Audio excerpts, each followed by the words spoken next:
Good morning, my friends, and welcome to my March garden tour. My backyard is bursting with daffodils. It looks like a daffodil explosion.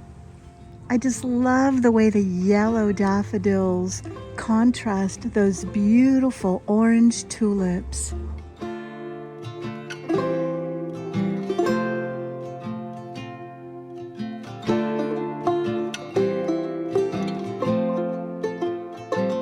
And this is Peanut, the neighborhood cat. I always find him in my garden, resting and eating and drinking. I don't mind. He's actually really, really sweet.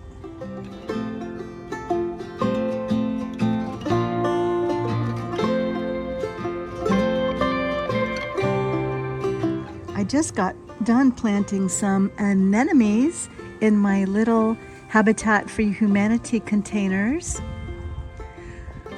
But in my opinion, these daffodils are just stealing the show. These are just the generic daffodils you get at the big box store. So beautiful. And my guess is my girls just laid an egg. They always like to brag and let the whole world know. But that's good. It's kind of like a little alarm. That's whenever I know that there's eggs in the coop.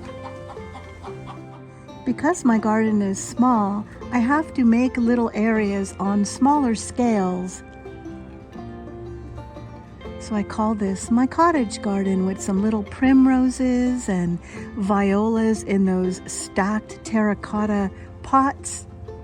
And below it, I have a bunch of little seedlings that just popped up. I think they're larkspur. A lot of times when my plants go to seed, I just scatter seeds everywhere in my garden and just see what happens. Well, they must like that area because hundreds of them are coming up. This is going to be such a bright and colorful area come summer. Down here is my narrow space vegetable garden, 3 feet 4 inches wide. It's not the prettiest area in my backyard, but it's a good way to utilize space. I just planted some sun gold tomatoes. We have some lettuce and onions, another sun gold tomato and some chives. And over there by Abby, I do a lot of my composting. Over in this little corner, I have a cordyline and some violas in those stacked tires. And my beautiful pink jasmine is starting to bud out. But if you notice, I took down my bougainvillea. Right behind Tommy Boy, I planted a lilac vine. This area in my garden was no longer getting full sun, so the bougainvillea wasn't too happy. But this is a perfect conditions for the lilac vine. It's just a baby, but they grow super fast. And that's lemon coral sedum on top of that plant stand. I've grown a plumbago before in those stacked tires, but it outgrew it and it got too big. But I think a plumbago would just flourish there because the vintage tub would allow it all the room to spread out. And I think the beautiful blue flowers would look so pretty right there. And this is my iron plant stand. Normally I grow wave petunias in those baskets, but it's a little bit too early for those. So right now there's nothing in there. I'm gonna freshen up the soil and replant all the vinca minor that's trailing down. And I also put creeping Jenny in there. So that's a little bit on hold right now. Okay, now I want to address my Jack and Jill garden. The reason why I haven't made their faces yet is because I don't know if you're gonna laugh at me or think I'm nuts, but I'm not sure I want to keep both scarecrows there. See the arbor, how it's almost touching Jack and Jill? By the time I grow a vine on it, it's gonna be so crowded and even make the area where the scarecrows are even more smushed in and small.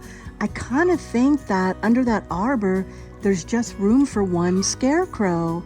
I feel that having two of them there isn't giving me that whimsy effect that I was looking for. I almost feel that two scarecrows is too much for this small space. See, there's hardly any room in between the scarecrow and the trellis. So by the time I grow something up, all the greenery is going to make that space even more small. So, you know, sometimes when we plant a garden, it's good to try things and experiment, but don't be upset if things don't always go the way we plan. We never know unless we try something. And real quick, I want to show you the front of my house. My roses are all coming back.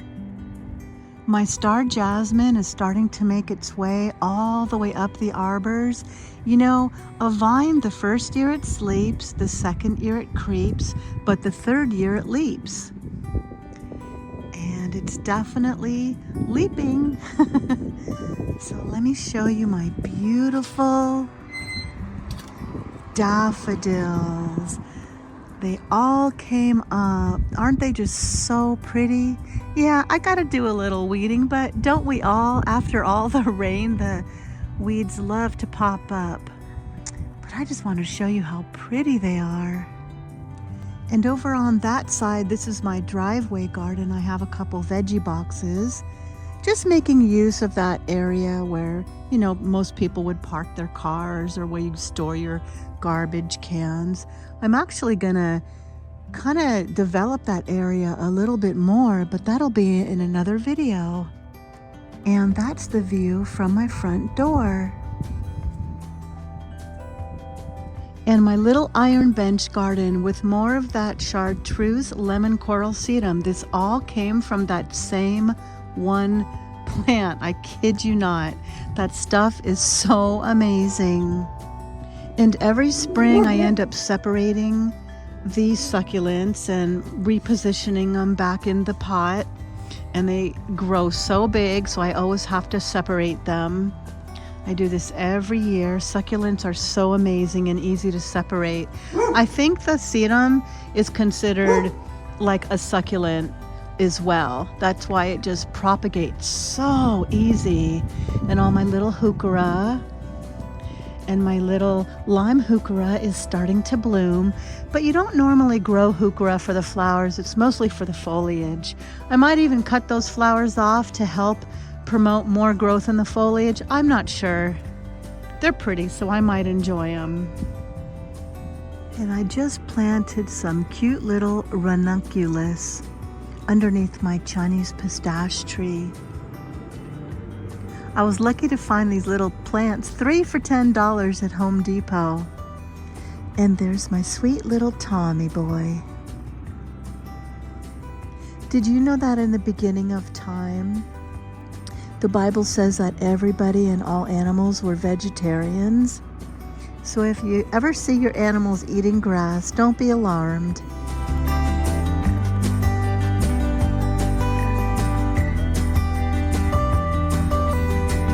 Thank you so much for watching my video. I hope you have a beautiful day in your garden too.